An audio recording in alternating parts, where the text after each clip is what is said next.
YouTube का बड़ा फैसला, यूट्यूबर के लिए खतरे की घंटी। इलेक्शन कमीशन ने नादरा से मिलकर बड़ी गेम डाल दी। सियासत में मुल्लाओं की एंट्री। बिस्मिल्लाहिर्रहमानिर्रहीम, अस्सलाम वालेकुम। मैं हूं बुशरा सदीकी और आप देख रहे हैं मेरा यूट्यूब और फेसबुक चैनल। अब आप देख रहे हैं मेरा यूट्यूब चैनल और अब यूट्यूबर्स के लिए, और वो भी स्पेशली वो यूट्यूबर्स जो आर्टिफिशियल इंटेलिजेंस यानी कि मस्नूई ज़हानत से वीडियोस बनाते हैं, उनके लिए एक बुरी खबर है। यूट्यूब ने अभी अनाउंस किया है कि वो लोग जो कि आर्टिफिशियल इंटेलिजेंस से कोई भी वीडियो बनाते हैं, अगर उनके ख़िलाफ़ कोई भी दरख्वास्तें आएंगी तो हम उस पर कार्रवाई करेंगे। यानी कि वो कह रहे हैं कि जितनी भी आर्टिफिशियल इंटेलिजेंस से वीडियोस बन रही हैं उसमें फ़ेक मवाद, मसनूई, गलत, गुमराह कुन मवाद शामिल होते हैं और इसकी वजह से काफ़ी चीज़ें, जिस तरह पाकिस्तान में आपने सुना होगा फ़ेक वीडियोस, फ़ेक ऑडियोज़ सिलसिला चल रहा है, तो शायद पाकिस्तान ने सबसे ज़्यादा इसका इस्तेमाल किया है। लेकिन ओवरऑल पूरी दुनिया में आर्टिफिशियल इंटेलिजेंस के ज़रिए बनाई गई वीडियोस और ऑडियोज़ की वजह से काफ़ी परेशानी का भी सामना करना पड़ा है। तो इसलिए यूट्यूब ने ये फ़ैसला किया है कि अब से अगले महीने से इनका ये कह रहे हैं कि हम इम्प्लीमेंटेशन शुरू कर देंगे। तो अगर इस तरह की वीडियोस के ख़िलाफ़ कोई भी एप्लीकेशन आती है, कोई भी दरख्वास्त आती है, तो वो उसको फुली तौर पर एंटरटेन करेंगे, उसको देखेंगे और उस पर कार्रवाई करेंगे। आप देख रहे होंगे कि आजकल दौर है और तरक्की का, जिद्दत का दौर है, लेकिन इस जिद्दत में जहाँ बहुत सारे फ़ायदे हैं वहाँ बहुत सारे नुकसानात भी हैं। अब कोई प्राइवेसी भी नहीं रही है हमारी, हम रोना रोते हैं प्राइवेसी का, लेकिन जिसके पास भी एक फ़ोन है जिसमें नेट चलता है, उसकी तमाम चीज़ें इवन के सुनने में है। और ये कंफर्म बात है कि अगर आपका फ़ोन बंद भी है तब भी आपकी तस्वीर जा सकती है। तो ये जिद्दत में जहाँ फ़ायदे हैं वहाँ नुकसानात भी हैं। अब इसके बाद जो है हम आगे बढ़ते हैं, क्योंकि ये ख़बर बड़ी इम्पॉर्टेंट थी, क्योंकि इससे जो इश्तिहारात हैं, जो कि यूट्यूब में इश्तिहारात मिलते हैं, वो भी इम्पैक्ट करेंगे। जो लोग कमाते हैं यूट्यूब से, उससे भी उनको बहुत असर पड़ेगा उनकी कमाई पर, उनके एड्स आना बंद हो सकते हैं। इस तरह के स्ट्रिक्ट एक्शन यूट्यूब ने लिए हैं।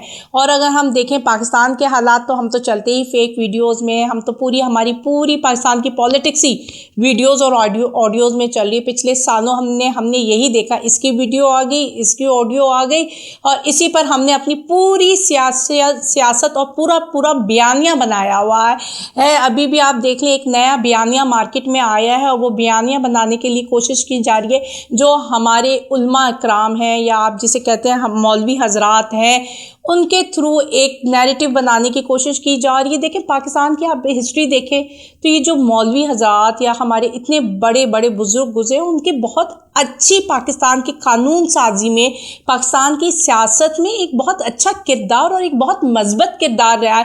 क्या हम मौलाना मौदूदी को भूल सकते हैं? बिल्कुल भी नहीं। क्या किरदार था।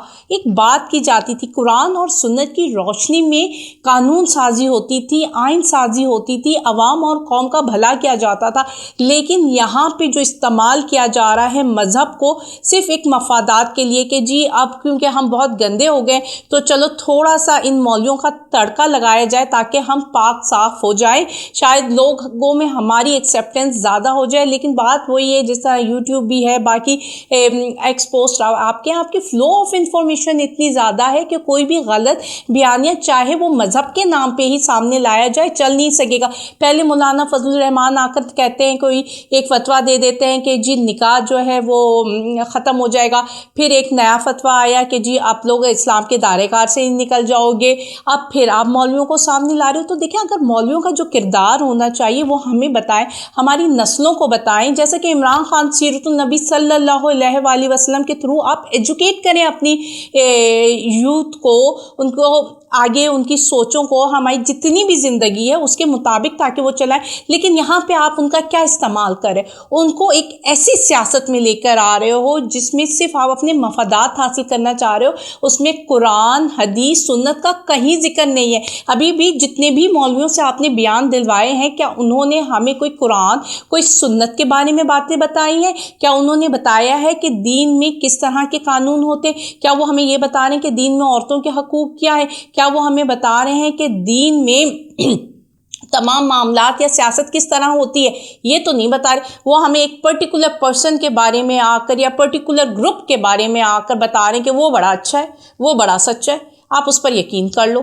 نہیں کرے گی، اس سے جو ہمارا تھوڑا بہت امیج بچا ہے، کیونکہ آپ کو پتہ ہے کہ پچھلے دنوں جو مولوی حضرات ہیں ان کے امیج دن بہ دن جو ہے وہ ختم ہوتا جا رہا ہے۔ بلکہ ایک بڑی انٹرسٹنگ اسٹوری میں نے سنی تھی کہ وہ کہتے ہیں جو بہت انٹیلیجنٹ بچہ ہوتا ہے نا، جس کے ایک دم ہائیسٹ مارکس آتے ہیں تو کہتے ہیں اچھا تم ڈاکٹر بن جاؤ گے، تم انجینئر بن جاؤ گے۔ پھر اس سے جو تھوڑا سا کم بچہ ہوتا ہے، مطلب پڑھائی میں اچھا نہیں ہوتا، بس آرٹ سبجیکٹ اچھا ہوتا ہے، تو کہتے ہیں یار تو بی اے کر لے، ایم اے کر لے، ایف اے کر لے، کافی ہے۔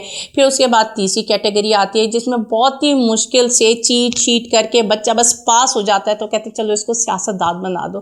لیکن جو سب سے زیادہ کمزور بچہ ہوتا ہے نا، جو کچھ بھی نہیں کرتا، جس کا دل ہی نہیں لگتا پڑھائی میں، اس کو مدرسے ڈال دیتے ہیں، وہ مولوی بن جاتا ہے۔ اب جو مولوی بنتا ہے نا، اس کا ہاتھ سب سے زیادہ حاوی ہوتا ہے، کیونکہ جو ڈاکٹر انجینئر بنتا ہے وہ ڈاکٹر انجینئر میں چلا جاتا ہے، جو بی اے کرتا ہے اس کے بعد وہ سی ایس ایس کا ایگزام دے کر بیوروکریسی پہ چلا جاتا ہے، جو ایسے ہی ہوتا ہے بس لڑک جاؤ تو وہ پولیٹیشین بن جاتا ہے۔ اور یہ جو مولانا ہوتے ہیں نا، وہ ان سب پر حاوی ہوتے ہیں، پولیٹیشین پر بھی حاوی، بیوروکریسی پر بھی حاوی، کیونکہ ان کے فتوے سے ڈر لگتا ہے، ارے بھائی کوئی نیا فتویٰ آ گیا تو سب کے سب جی چلے گئے کام سے۔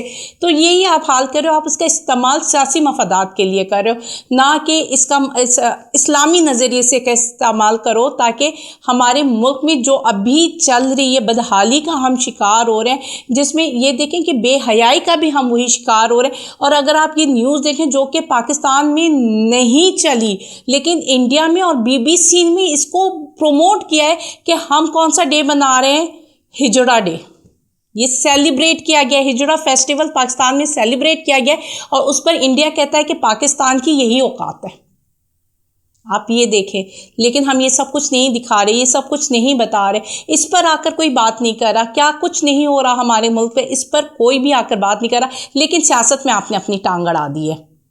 اب الیکشنز ہونے کو جا رہے ہیں، آپ کو جی چاہیے کہ کہیں نہ کہیں سے سپورٹ مل جائے، آپ سارے کارڈ کھیل لو، کوئی کارڈ کام نہیں آ رہا ہے، تو آپ نے کہا چلو آخری طور پہ ان کو بھی دیکھتے ہیں، شاید لوگ ان کی بات سن لیں، کیونکہ 8 فروری کو الیکشنز ہے، گیم پوری ڈالی جا چکی ہے، کیونکہ ہر کوئی نے اپنا اپنا محاذ تیار کیا ہوا ہے، اپنی اپنی گیم کو پلان کر لیا گیا ہے، اور الیکشن کمیشن نے نادرا کا سسٹم یوز کرے گا۔ الیکشن کے دوران سب سے بڑی گیم ڈل چکی ہے۔ اب یہ گیم کیوں ڈلی ہے اس کو میں تھوڑا سا آپ کو بتا دیتی ہوں، باقی آپ لوگ بہت سمجھدار ہیں کہ نادرا کے ابھی ایگزسٹنگ موجودہ چیئرمین کون ہے، سمجھدار ہیں آپ، تبھی تو الیکشن کمیشن استعمال کرے گا نادرا کا سسٹم، اور باقی آپ لوگ خود سمجھ سکتے ہیں کہ ریزلٹ کیا ہوگا۔ مجھے اجازت دیجیے، اللہ حافظ۔